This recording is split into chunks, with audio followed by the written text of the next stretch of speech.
Ça y est, une nouvelle bonne annonce officielle vient de sortir. La bonne annonce qui est là pour soutenir la sortie du film le 22 avril au cinéma, je vous le rappelle. J'avais fait il y a quelques mois une réaction au premier trailer qui était arrivé vers novembre. Et là, désormais, on a à moins de 3 mois de la sortie du film. Et on a de nouveau 2 minutes 17 de trailer à regarder. Alors, je vous propose qu'on réagisse à ça ensemble. Je vais faire beaucoup de pubs à beaucoup de moments pour un peu réagir à ce qu'on voit et un peu essayer d'analyser quels sujets vont être évoqués dans le film en fait. Mais bien sûr, je vous invite à vous regarder le trailer de votre côté si vous voulez n'avoir aucune pause. Et donc, je vous mettrai un lien dans la description pour aller voir le trailer. Donc voilà les amis, nous y sommes. On va réagir à ça. Le seul petit détail que j'ai à vous dire, c'est juste que là, je vais regarder la bonne annonce en français pour éviter de passer devant des détails que j'aurais pas forcément remarqué en anglais. Donc, bien évidemment, je vous invite à regarder le film en anglais dans sa voix originale quand il sortira. Je pense que la voix française va être un peu bizarre, mais c'est vraiment juste là pour la réaction, pour vraiment être sûr de tout comprendre. Voilà tout. Donc c'est parti, on va réagir à ça.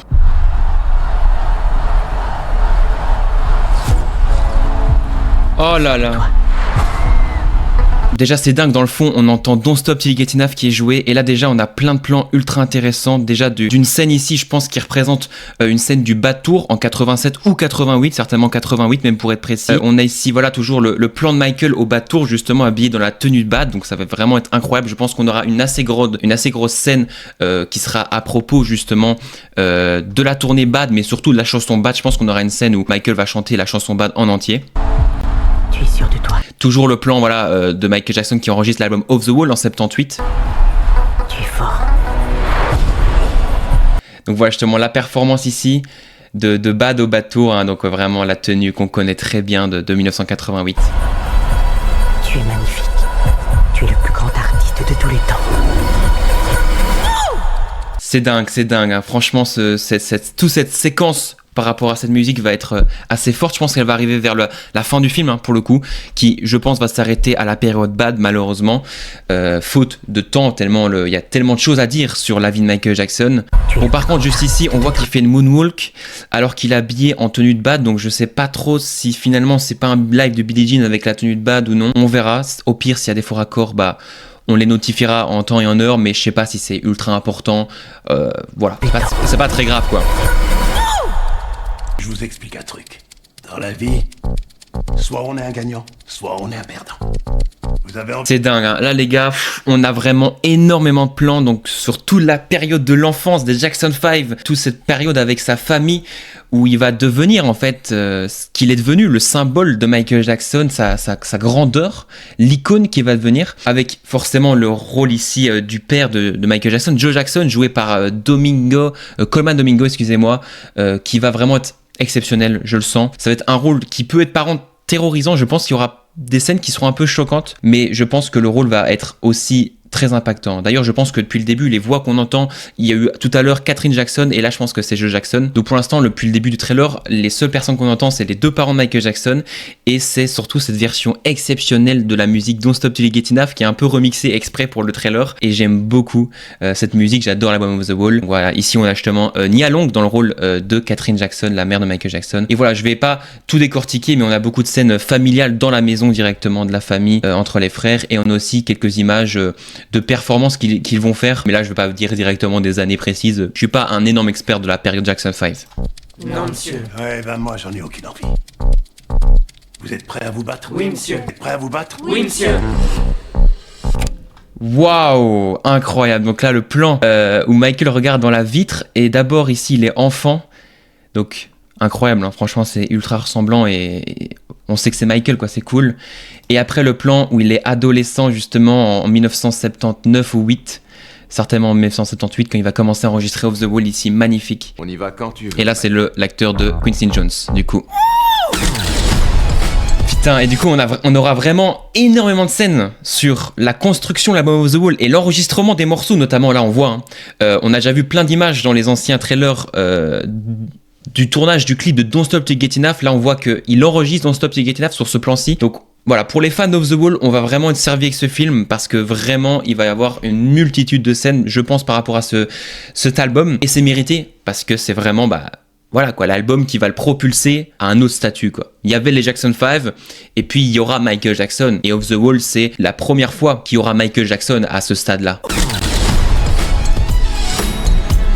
Vous savez ce que je... Putain, c'est dingue, c'est dingue, c'est dingue. Bon, la voix de Michael en français, on va l'entendre après, c'est pas dingue.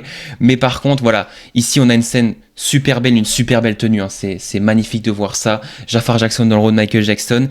Ici, je pense que c'est la scène où Michael Jackson va racheter le catalogue des Beatles, notamment des Beatles, mais en réalité, il va racheter toute la société de production, d'édition musicale, excusez-moi, ATV Music Publishing. Et d'ailleurs, j'en parle dans ma dernière vidéo qui est sur la chaîne. Je vous mettrai la vidéo dans le petit en haut à droite de l'écran. Mais voilà, c'est une vidéo où je reviens sur tout ce rachat qui va faire que Michael Jackson va devenir aussi un énorme gars dans le monde du business de la musique. Et voilà, ici, je pense qu'ici, c'était le directeur à l'époque d'Epic Records, donc la maison de disque où il était signé. Et elle, je ne sais pas, mais je pense que, voilà, je ne sais plus c'est quoi son nom, mais c'est un gars qui, voilà, est aussi derrière beaucoup de productions de cette époque-là de Michael Jackson.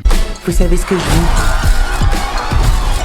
Vous voulez être la plus grande. Waouh, c'est dingue, c'est dingue. Bon, ici un plan de Michael et Quincy, du coup, tout simplement dans une voiture. Je ne sais pas à quoi ça fait référence, mais on aura vraiment, comme je l'ai dit, voilà, la reconstruction, l'album of the Wall, avec ici, bah, je sais pas, la première fois peut-être que la cover est sortie, le jour où l'album est sorti, avec la cover de l'album qui a vraiment été modifiée, avec vraiment Jafar Jackson qui a dû la faire. C'est dingue. C'est dingue le fait qu'il ait vraiment refait cette scène. On a d'ailleurs ce plan ici où justement hein, on voit la cover dans le fond. On voit ici le nom du magasin, je sais plus comment il s'appelle, le premier mot. Mais ça pareil, c'est des plans qu'on avait déjà vu. On avait déjà vu des photos leakées de cette scène-là. Je pense du coup ça c'est le jour de la sortie de l'album of the Wall. Ou en tout cas dans les premiers jours, on voit les gens ont des vinyles de l'album of the Wall. On voit la cover derrière. Donc là ça va être la sortie et tous les gens qui essayent de s'arracher pour écouter le nouvel album de Michael Jackson. On doit capitaliser sur le succès de Michael. C'est dingue. Là, on voit beaucoup de choses. Hein. Ici, je crois que c'est Frank DiLeo. Alors, je suis pas sûr, hein, mais vu qu'il a... Ah, je sais pas. En vrai, je suis pas forcément sûr. Mais Frank DiLeo, du coup, c'était manager de Michael Jackson dans la fin des années 80. Il avait souvent un cigare dans la bouche. Il était un peu gros. Donc, c'est peut-être lui. Mais ça se trouve pas du tout. Ça se trouve, c'est juste un gars qui travaillait dans le label de Michael Jackson. Mais en tout cas, là, voilà, on va avoir toute une partie après l'album Thriller, justement, où il aura tellement de succès que tout le monde va vouloir essayer de capitaliser sur son nom, notamment son label et tout ça. Et donc là, on aura vraiment toute cette partie-là où Michael Jackson va vraiment se faire utiliser par tous les côtés, par tous les moyens possibles pour vendre tout simplement. Et on a vu ici, voilà, justement, on aura aussi des scènes par rapport aux 8 Grammy gagnés en 1984, tout simplement lors des cérémonies des Grammy Awards. Parce que The Jackson Family, c'est la marque. C'est notre Coca-Cola. Donc on aura des plans justement du Victory Tour ici. Donc vraiment toute une scène, on a vu avant le père de Michael Jackson qui va vouloir que les frères refassent une dernière tournée. Il va réussir à ravoir Michael une dernière fois pour une tournée. Et du coup, ici, on aura vraiment des scènes exceptionnelles avec les 5 frères. On les connaît bien, ces scènes. C'est cette entrée au Victory Tour qui est exceptionnelle. Et donc, je pense qu'on aura certainement une performance après de Wannabe Starting Something pour le film. Et ça va être vraiment une scène super impressionnante parce que j'adore cette entrée. Cette entrée avec les lumières derrière, avec les escaliers qui descendent marche par marche, excusez-moi. C'est vraiment, je trouve, ultra iconique. Franchement, les gars, je fais beaucoup de pauses. Excusez-moi, vraiment, j'essaye de vous dire, en fait, tout simplement de vous décortiquer, d'analyser ce trailer. Et du coup, là, je vous fais une réaction à la fois, mais surtout une analyse. Voilà, de vous expliquer qu'est-ce qu'il va y avoir dans le film par rapport à ce qu'on voit ici dans la simple bonne annonce de 2 minutes 17 qui est encore une durée assez courte, hein, mais qui est suffisante pour comprendre bien ce qu'il y aura dans le film le 22 avril au cinéma. Je vous invite évidemment à aller voir ce film, c'est très important pour peut-être connaître plus de choses sur Michael Jackson. La marque, c'est notre Coca-Cola. Et il faut qu'on commence à vendre. Alors, j'organise une série de concerts autour du monde. C'est que le début. Donc voilà, vraiment, il y aura tout un truc, j'ai l'impression, par rapport au Victory Tour. Et juste, je me permets d'arrêter quand même pour voir un peu le visage de Michael Jackson. Donc là, qui est censé représenter Michael Jackson au Victory Tour en 1984 dans les backstage. Et c'est vraiment ultra impressionnant. Et ouais, j'ai l'impression vraiment qu'on va voir ce côté où voilà, le Joe Jackson va vouloir vraiment capitaliser encore une fois sur son fils, même dans les années 80, en essayant à tout prix de faire cette dernière tournée. Et Michael qui n'en a pas vraiment envie. Donc voilà, il y aura vraiment encore une fois toutes ces scènes-là qui seront aussi très intéressantes et des réunions de famille assez catastrophiques. Voilà. Donc ça, c'est des plans du Victory Tour, hein. Encore une fois, voilà, cette tenue avec ce pantalon-là, Victory Tour. Donc on aura des performances du Victory Tour. Je dois réfléchir. J'ai déjà réfléchi pour toi. Ok, donc là, petit moment twist, justement, bah, c'est la scène que je vous parle. Du coup, Joe Jackson qui propose à Michael un Victory Tour. Michael qui dit « je dois réfléchir », qui veut dire qu'il n'a pas envie tout simplement. Et sauf que Joe Jackson a déjà tout fait pour lui. Et Joe Jackson, c'est même pas une question pour lui. Il y aura bien une dernière tournée des Jacksons en 84, alors que Michael ne voulait pas la faire. Forcément, il voulait partir en solo. J'aime ma famille, mais j'ai envie de tracer ma propre route. Waouh. Ces idées dans ma tête. Putain, ça c'est dingue, ça c'est dingue. Donc là on a voilà l'envie d'indépendance de Michael hein, qui va y avoir après Thriller, qui va ensuite donner Bad, où il va vraiment vouloir arrêter avec ses frères, il va vraiment vouloir même changer après même d'habitat. Mais là ce qu'on voit justement c'est sa maison familiale à Venhurst il me semble, là où vivait toute la famille Jackson pendant pas mal d'années. Et on aura des très beaux plans là. Ça a été à tout recréé je crois, ou alors ils ont tourné là-bas mais je crois pas. Mais c'est très très joli avec des escaliers tout ça. C'est une maison déjà très jolie. Et du coup c'est très cool de le voir ici dans le film. Bon, ici j'ai très hâte de ça quoi. On va avoir plein de scènes justement qu'on n'a pas ici avec des vraies vidéos qu'on n'a jamais vues, des scènes de Michael à Venhurst justement chez lui, qui veut de l'indépendance, qui veut la liberté, qui compose des musiques aussi. Donc ça va être je pense parmi les scènes les plus intéressantes du film finalement parce que on en a pas des vidéos tu vois. Ce que je veux dire c'est des performances live on en a de Michael Jackson, des tournages de clips on en a, mais des moments de Michael chez lui seul on en a pratiquement pas. Et là on va voir du coup des scènes vraiment inédites même pour nous les fans. Toutes ces idées dans ma tête. Il faut que ça sorte. Putain, ça c'est dingue. Donc là, on aura vraiment aussi, et ça c'est très cool, hein, tout l'aspect artistique de Michael où justement on va voir comment il compose ses musiques directement chez lui. Hein. Il avait un home studio et d'où viennent pas mal de démos de l'époque Off the Wall et Thriller. Cette scène-ci, ça sera l'enregistrement de certains morceaux de Thriller, possiblement Billie Jean d'ailleurs, qui à la base a été enregistré chez lui. Donc ça va vraiment être des scènes très cool ça. Et justement là on le voit habillé en mode comme en 1982, donc c'est certainement l'enregistrement de l'album Thriller avec ici un tableau avec plein de trucs marqués, à mon avis des paroles et tout ça, donc ça va être super intéressant. Toi, Michael, t'es plus un gamin. Donc le gars qu'on a vu juste ici, je crois que c'est le directeur, comme je l'ai dit juste avant, de Epic Records à ce moment-là. Et là, on va avoir des scènes, justement, encore une fois, de Michael chez lui. Ici, avec Bubbles en plus, on voit vraiment une maison qui pourrait paraître en bordel, mais surtout, je vois que c'est très coloré, je vois que c'est très musical ici avec un piano. Et surtout, c'est très représentatif de cette époque, qui ici, c'est une scène, je sais pas, je dirais début 80, très jolie. Michael, dès que tu es né, j'ai su que tu étais différent. Tu brilles d'une façon unique. Et on a ici en plus un très beau remix de Billie Jean dans le fond, justement pour monter cette pression, parce qu'on arrive à la fin de ce trailer. Hein. J'aurais fait beaucoup de pauses, mais on arrive à la fin et je vous rappelle encore une fois que je vous mets en description un lien qui ramène directement vers le trailer que vous pouvez regarder. Je vais vous mettre par contre le trailer en version anglais, donc version originale, c'est quand même mieux, sachant que Jafar a une voix extrêmement ressemblante à celle de Michael, donc c'est vraiment pépite. Allez, regardez ça. Je crois que la musique peut changer. Waouh! C'est dingue, c'est dingue, c'est dingue. Donc là, des plans, justement, je sais plus c'est quel événement, mais c'est en 1983 ou 84, donc Michael dans la foule, c'est au moment de son prime, quoi. Son prime, là où vraiment tout va exploser avec Thriller. Mais là, on a surtout des plans du tournage du clip de Beat It en 1983. Là, c'est connu de tous, hein, pas besoin de vous expliquer, mais c'est beau de voir ça. C'est beau, donc voilà, il danse et tout ça. Il est en tenue. Et encore ici des plans multiples de la tournée du Victory Tour. Alors quelle musique, je ne sais pas par contre. Cette tenue-là, c'est vers, je pense, le début des concerts généralement. J'ai l'impression que ce sera sûrement un truc en mode Human Nature.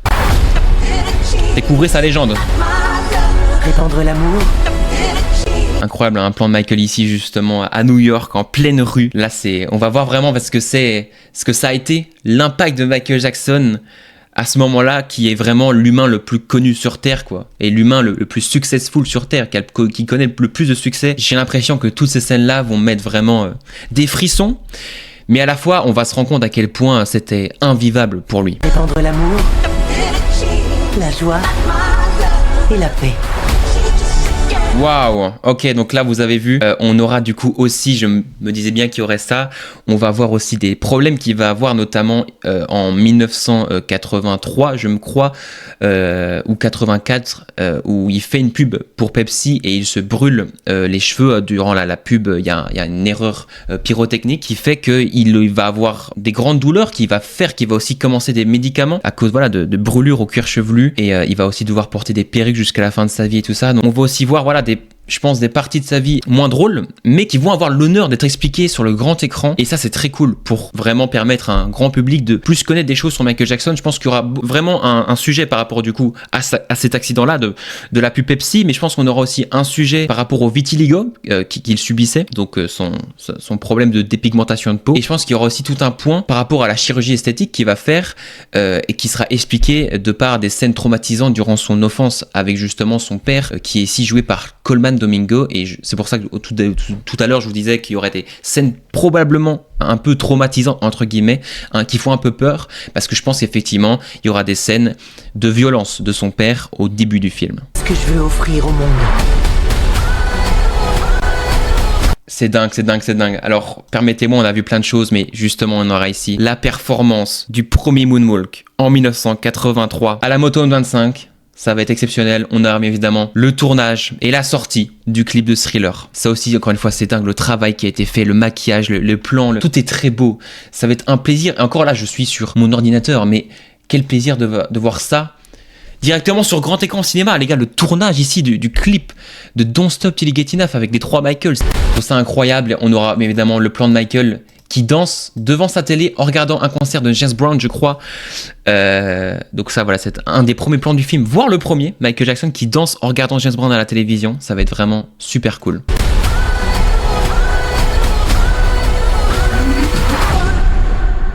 La magie. Donc ouais, j'ai bien l'impression que ça va être une scène de Bad.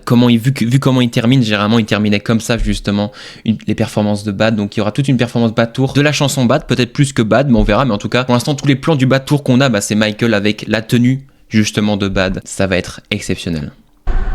La magie.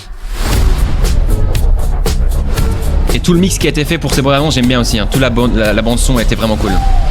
Et donc, ici en France, en francophonie, ça va sortir le 22 avril. J'ai très très hâte. Donc voilà, il s'agissait d'une simple analyse comme ça à chaud. J'ai rien préparé, j'ai rien écrit. D'habitude, je fais des vidéos assez narratives sur la vie de Michael Jackson. Mais là, je voulais vraiment réagir directement à ce trailer qui est sorti à l'heure où je tourne il y a moins d'1 heure et qui est vraiment impressionnant, qui me donne très envie. J'ai très hâte du biopic, donc n'hésitez pas à me dire vous en commentaire si vous avez hâte ou pas. Là du coup le trailer est sorti le 2 février, hier on était le 1er, il y avait déjà eu un mini teaser pour justement teaser la sortie simplement de la bonne annonce aujourd'hui, avec aussi des nouvelles affiches. Alors je sais pas si ça va être des affiches officielles qui vont remplacer l'affiche qui avait été présentée il y a plusieurs mois, mais en tout cas c'est des très belles affiches, donc j'espère qu'ils vont changer et choisir une des meilleures affiches, et notamment une de celles qu'ils ont présentées sur les réseaux sociaux, parce que franchement ça donne envie et ça a l'air d'être vraiment un très bon film qu'ils nous ont préparé ici. J'ai très